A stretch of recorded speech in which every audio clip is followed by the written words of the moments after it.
What up, Long Beach? Welcome back to your home for everything local sports. It's JJ. And Mike, and the CIF State basketball video is brought to you by Naples Rib Company. They've been talking about it all week, so they're lined up early. Poly is visiting Mayfair in the quarterfinals of the Division I State boys basketball bracket. Two of the best teams in the Press Telegram area and two experienced teams. Jackrabbits with a 1AA championship already under their belt. Mayfair wants that state ring. Mayfair's got a player you're going to want to pay attention to. Now and maybe forever. He's no small thing. Kendall Small, the all-star point guard, and with the monsoons comes rain, JJ. Oh, and it was raining mid-range jumpers. That's actually what Poly wanted from Mayfair, but then when they hit their first, 7 shots, they were thinking otherwise. Monsoon scored on their first 9 possessions to run it out here, and Small leading the way with 9 points in the first quarter. Mayfair with 11 points in the first 3 minutes. KJ Fagan helping Poly stay with them, and they were kind of trading buckets in the second quarter, which is not what you want to do when you're down 11-4, but when you're down 11-4, it's kind of all you can do when Small's doing things like this. Those be the breaks. Yeah, that's tough. Against a very good defensive team, he made it look easy. 22-14 Monsoons after the first quarter, and again, started the second quarter hot.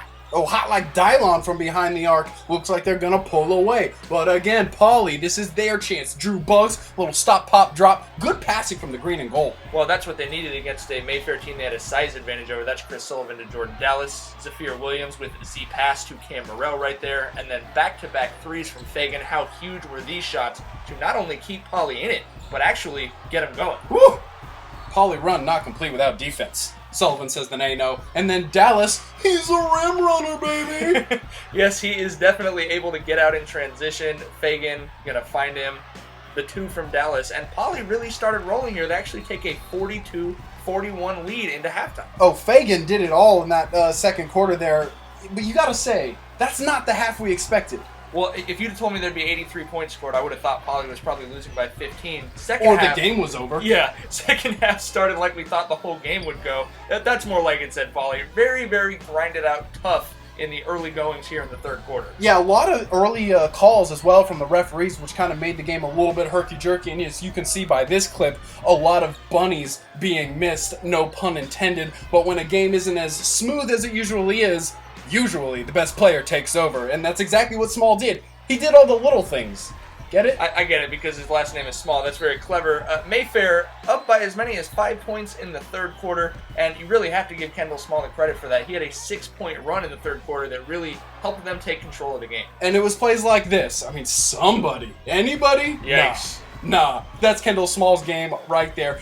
Fagan, again, like we said in the second quarter, he pulls up for this jumper after giving up a layup, and then he gets a steal of his own. It was plays like that that made sure Poly wasn't going to get left behind in this game. Well, and without him, by the way, that's the best dunk that's not going to count. The block called on Fagan's shot. Mayfair up by 2 at the end of 3. We had to put the fake dunk in there anyway, though. Chris Sully with the bank. Oh, had to. In the fourth, little did we know this Dylan Reese three-pointer was going to spark a 6-0 run that basically decided the game. Yeah, the Reese Cup too much for Poly to overcome right there, because after that, it's a small world. We're just living in it. Kendall Small, game-high 34 points to go with 6 offensive rebounds and 4 nice assists. Yeah, he really took this game over. Nothing you could say, but Poly never stopped chasing as they are wants to do. They're going to go out tough if they're going to go out. Morrell hits that big three-pointer. He had a couple big three-pointers in the second half. It's a 5-point game. It was for most of the fourth quarter, but like you said, it never got to within 1 possession. Right. They kept it within. They kept it 2 possessions only, but they never really cut it to 1. And because of that, obviously Mayfair, they just weren't going to make the mistakes Poly needed, because Small was going to keep doing stuff like that. He's like a prize fighter who knew when his opponent was on the ropes and just kept on coming. A lot of free throws in this game, like we mentioned. 75-67, a little less than 2 left. They believe that they will win. But Sullivan hits the three-pointer, another rabbit timeout. So again, Poly right there waiting for something to break. Small, too composed for that to ever happen in the fourth. He just, they played games where they came back late, like obviously we saw last round against Narbonne, but Mayfair wasn't going to make the mistakes that allowed Poly to come back, and the Monsoons take the win 82-73. They will advance to the semifinal at Chino Hills on Tuesday. March is all about point guards and dancing. Mayfair's got both. Hey! Follow those Monsoons and the rest of local basketball right here. The Press Telegram and the Gazette newspapers, your home for everything local sports.